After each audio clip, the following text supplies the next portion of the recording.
Bonsoir à tous et bienvenue pour cette nouvelle édition de Voyage au bout de la nuit. Donc on poursuit toujours la lecture d'Orgueil et préjugés de Jane Austen.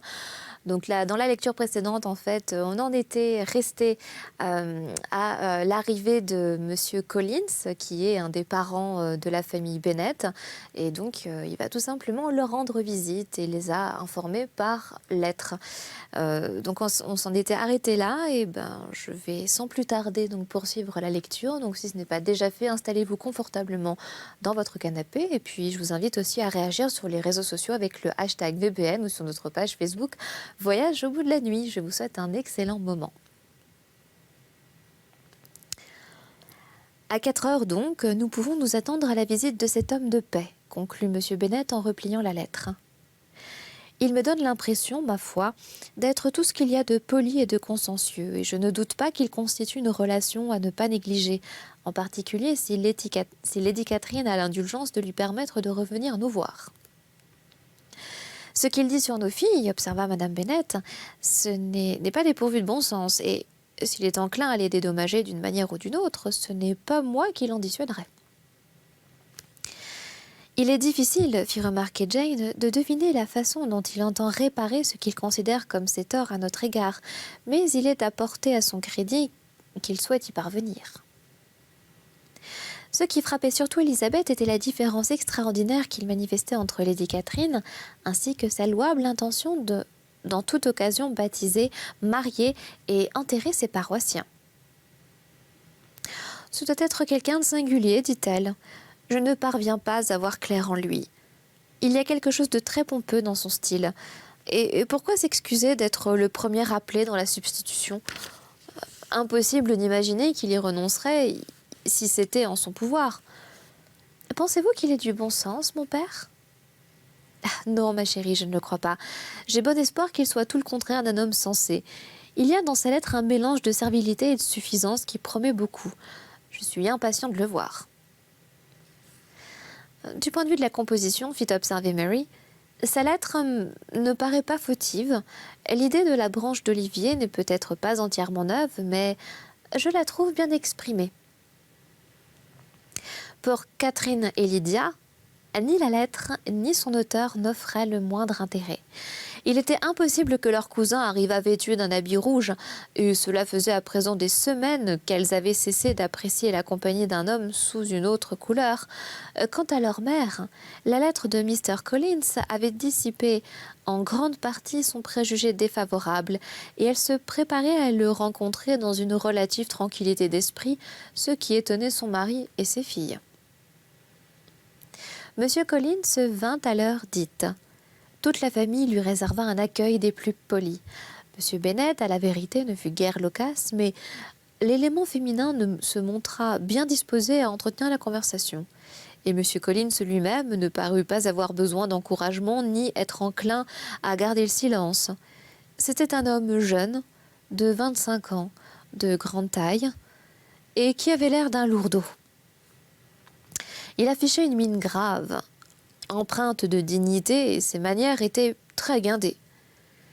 Il n'avait pas depuis longtemps pris un siège qu'il complimentait déjà Madame Bennet de sa belle petite famille, disait qu'il avait beaucoup entendu vanter les charmes de ses 5 filles, mais qu'en la circonstance, la renommée n'avait pas rendu justice à la réalité. Il ajouta ne pas douter de cette galanterie, ne fut guère du goût de certaines de ses auditrices. Mais Madame Bennet, qui n'était pas difficile en matière de compliments, lui répondit de fort bonne grâce. « Vous êtes certes très aimable, monsieur, et de tout cœur je souhaite que cela se passe de la manière que vous dites, car autrement elles seront très démunies. Tout a été réglé de si étrange façon. » Peut-être faites-vous allusion à la substitution de ce domaine ? Et oui, monsieur, c'est bien cela. Quelle calamité pour mes filles, vous devez l'admettre. Ce n'est pas que je veuille vous en faire grief, car ce genre de choses en ce bas monde dépend, je le sais bien, tout à fait du hasard. Impossible d'être sûr du destin d'un domaine dès lors qu'il est substitué. Je me rends parfaitement compte, chère madame, de ce que mes belles cousines ont à supporter, et je pourrais en dire long sur ce sujet si je ne craignais d'apparaître à l'excès entreprenant et précipité. Mais je puis assurer ces jeunes demoiselles que je viens préparer à en être leur admirateur. Je m'en tiendrai là pour le moment, mais peut-être que lorsque nous aurons fait plus ample connaissance... » Il fut interrompu par l'annonce que le dîner était servi. Les jeunes filles échangèrent des sourires complices. L'admiration de M. Collins ne se limita pas à ses cousines. Le vestibule, la salle à manger, tout le mobilier furent passés en revue et firent l'objet de louanges. Cette façon de célébrer le mérite de chaque chose aurait touché le cœur de Madame Bennet, si elle ne s'était accompagnée de la navrante supposition qu'il considérait l'ensemble comme devant plus tard lui appartenir. Le dîner, à son tour, reçut de grands compliments, et M. Collins voulut savoir à laquelle de ses belles cousines il devait l'excellence de ce qu'il mangeait. À cet endroit de la conversation, toutefois, Madame Bennet se chargea de rectifier son erreur en l'assurant non sans aigreur qu'il avait les moyens de payer les services d'une bonne cuisinière et que ses filles n'avaient pas leur place au fourneau. Il lui demanda pardon de lui avoir déplu. D'une voix radoucie, elle se défendit d'avoir été offensée. Il continua cependant de s'excuser pendant près d'un quart d'heure. Chapitre 14. Pendant le dîner, c'est à peine si M. Bennet dit quelques mots, mais lorsque les domestiques se furent retirés, il jugea le moment venu d'avoir une brève conversation avec son hôte. Il lança donc un sujet qui devait permettre à celui-ci de briller, observant qu'il semblait avoir eu beaucoup de chance en la personne de sa protectrice. Lady Catherine de Burgh consultait ses souhaits, veillait à son confort, et cela paraissait digne d'être noté. M. Bennet n'aurait pu mieux choisir. M. Collins ne tarit pas d'éloges. Le sujet lui inspira une éloquence plus solennelle encore que de coutume et, prenant son air le plus important, il soutint que jamais de sa vie il ne lui avait été donné d'observer pareil comportement chez une personne de haut rang. Jamais il n'avait été le témoin d'une affabilité et d'une condescendance semblables à celle qu'il avait trouvée chez Lady Catherine. Elle lui avait fait la grâce d'approuver les 2 sermons qu'il avait déjà eu l'honneur de prononcer devant elle. Par 2 fois, elle l'avait prié à dîner à Rosings, et, encore le samedi de la semaine précédente, l'avait envoyé chercher pour faire le 4e le soir de sa partie de quadrille. Lady Catherine était jugée hautaine par beaucoup de gens qu'il connaissait, mais pour sa part, il ne l'avait jamais vue qu'aimable et bienveillante. Elle lui avait toujours parlé de la même façon qu'aux autres personnes de la bonne société. Elle ne voyait aucun inconvénient à ce qu'il se mêlât aux réceptions données par les familles du voisinage, ni à ce qu'il quittât sa paroisse, à l'occasion une semaine ou 2 pour visiter des parents. Elle avait même daigné lui conseiller de se marier au plus tôt, pourvu qu'il sût choisir avec discernement, et il lui avait une fois rendu visite dans son humble presbytère pour y approuver sans réserve toutes les modifications qu'il apportait. Elle avait même consenti à en suggérer d'autres, quelques tablettes à fixer dans les petites pièces à l'étage. Tout cela est des plus honnêtes et des plus courtois, assurément, dit Madame Bennet, et il ne fait aucun doute que c'est une personne charmante. Il est dommage que les grandes dames en général ne lui ressemblent pas davantage. Habite-t-elle près de chez vous, monsieur ? Le jardin où se tient mon humble demeure n'est séparé que par une allée du parc de Rosings, la résidence de sa seigneurie. Il me semble vous avoir entendu dire qu'elle était veuve. A-t-elle de la famille ? Oh, elle a une famille unique. Elle a une fille unique, l'héritière de Rosings et de terres très étendues. Ah, s'écria Madame Bennet en hochant la tête. En ce cas, son sort est plus enviable que celui de bien d'autres filles. Et quelle sorte de jeune personne est-ce ? Est-elle jolie ? C'est la plus charmante qu'il soit. Lady Catherine elle-même dit qu'en matière de véritable beauté, Mademoiselle de Burgh s'éclipse, et de loin les plus belles de son sexe, parce que dans ses traits se reconnaissent les marques de la jeune femme de haute naissance. Elle est malheureusement d'une faible constitution, ce qui l'a empêchée d'accomplir dans l'acquisition de beaucoup de talents les progrès que, sans cela, elle n'eût pas manqué de faire, comme j'en ai été informée par la personne qui a dirigé son éducation et réside encore au château. Elle n'est pas moins parfaitement aimable et condescend souvent à passer près de son humble séjour dans son petit phaéton attelé de poneys. A-t-elle été présentée à la cour ? Je ne me souviens pas d'avoir vu son nom parmi ceux des jeunes filles que l'on y recevait. Son médiocre état de santé, malheureusement, l'empêche de séjourner dans la capitale.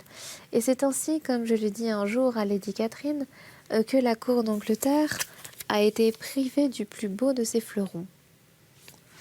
Sa seigneurie parut contente de mon idée, comme vous pouvez l'imaginer. Je suis ravie dès que l'occasion m'en est offerte de tourner ces petits compliments pleins de délicatesse qui flattent toujours l'oreille des dames. J'ai plus d'une fois fait observer à Lady Catherine que sa charmante fille paraissait née pour être une duchesse et que le rang le plus élevé, au lieu de lui donner de l'importance, lui serait redevable de quelque chose. C'est là le genre de bagatelle qui plaît à sa seigneurie et une sorte d'attention que je ne considère comme particulièrement appelée à lui témoigner. Vous en jugez avec beaucoup d'à-propos, dit M. Bennet, et il est heureux pour vous que vous possédiez le talent de flatter avec délicatesse. Puis-je vous demander si ces plaisantes attentions proviennent de l'impulsion du moment ou si elles font l'objet d'une recherche préalable ?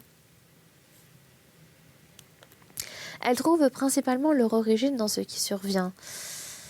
Eh bien, que je m'amuse parfois à imaginer, à part faire de petits compliments gracieux susceptibles de convenir à des occasions ordinaires, je désire aujourd'hui qu'ils apparaissent aussi spontanément que possible.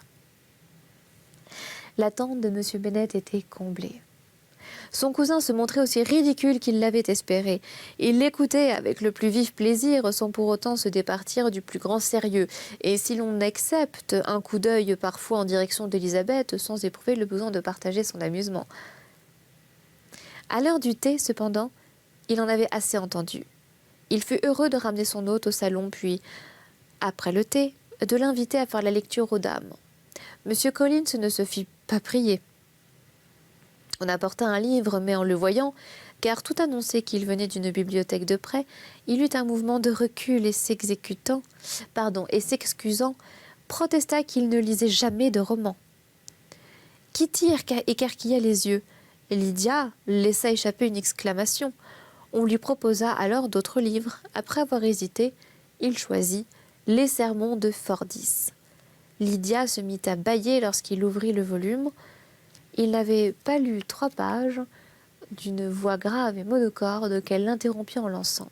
« Saviez-vous, maman, que mon oncle Philippe songeait à congédier Richard et que, dans ce cas, le colonel Forster le prendrait à son service ? C'est ma tante elle-même qui me l'a annoncé samedi. J'irai demain à Merrington pour en apprendre davantage et demander quand M. Denis rentre de Londres. » Ordre fut donné à Lydia par ses 2 aînés de tenir sa langue, mais M. Collins, ulcéré, posa son livre et déclara : « J'ai souvent remarqué le peu d'intérêt que portaient les jeunes filles aux ouvrages d'un caractère sérieux, même lorsqu'ils ont été écrits tout exprès pour leur profit. Cela me stupéfie, je l'avoue, car il est certain que rien ne peut être plus avantageux pour elles que de s'instruire. Mais je n'importunerai pas davantage ma jeune cousine. » Il se tourna vers M. Bennet et offrit de se mesurer à lui au backgammon. M. Bennet releva le défi, observant qu'il faisait preuve de beaucoup de sagesse, en laissant les jeunes filles à leurs futiles occupations. Madame Bennet et ses enfants le prièrent fort poliment de bien vouloir pardonner l'interruption de Lydia et lui promirent qu'elle ne se renouvellerait pas s'il consentait à reprendre sa lecture. Mais M. Collins, après avoir assuré qu'il n'en voulait aucunement à sa jeune cousine et en considérerait en aucun cas sa conduite comme un affront, prit place à une autre table avec M. Bennet et se prépara à jouer.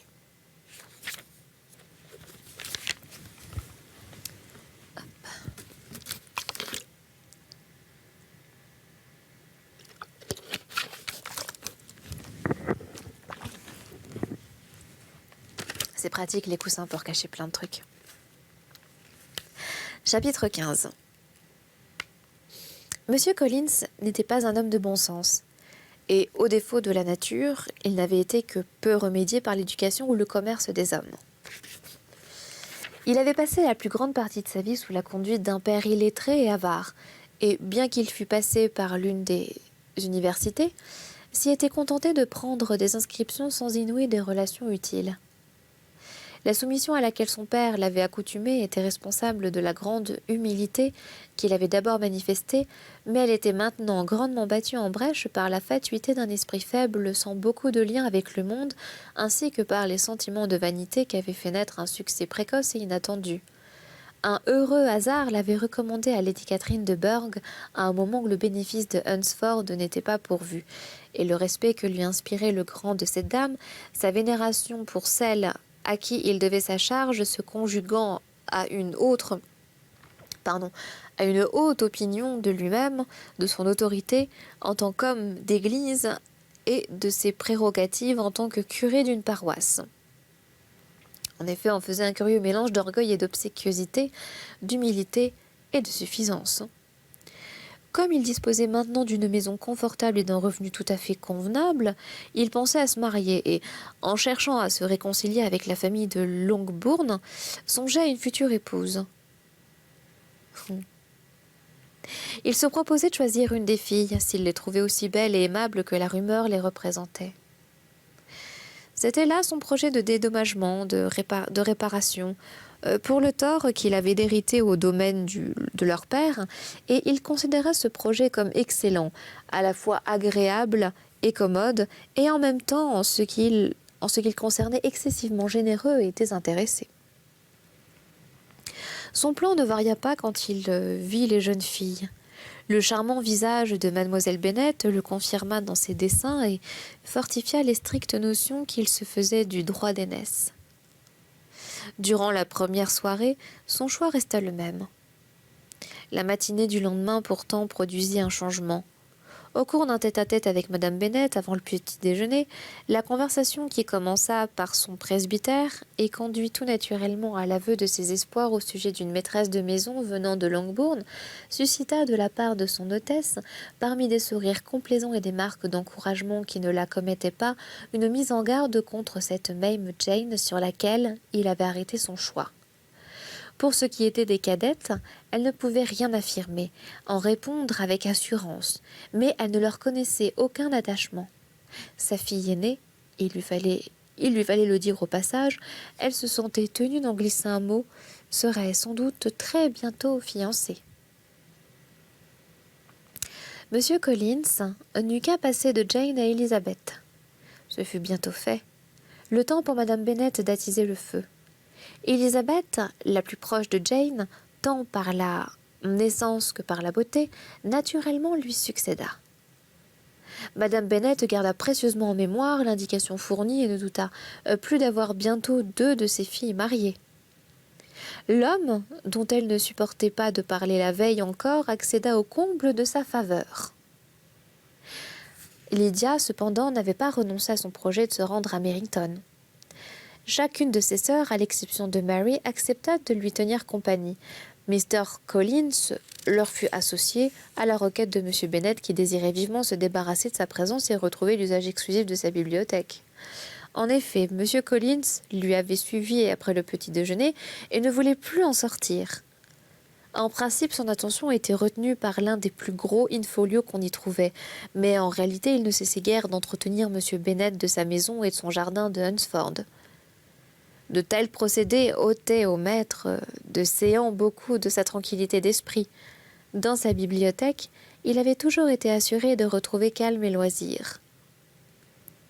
Bien que prêt à rencontrer, ainsi qu'il le confiait à Élisabeth, la folie et la vanité dans chacune ou presque des autres pièces de la maison, lui avait pris l'habitude d'en être délivré. Il s'empressa donc courtoisement d'inciter M. Collins à se joindre à ses filles dans leur promenade, et ce dernier qui, par nature, lui était mieux fait pour marcher que pour lire, se fit nullement prier pour fermer son imposant volume et se mettre en chemin. Eh bien, c'est ainsi que s'achève cette lecture d'Orgueil et préjugés de Jane Austen. Mais ce n'est pas terminé puisqu'il y a encore quelques lectures à prévoir pour ce livre. Donc pour connaître la suite, c'est tout simplement tout de suite sur C8. À très vite.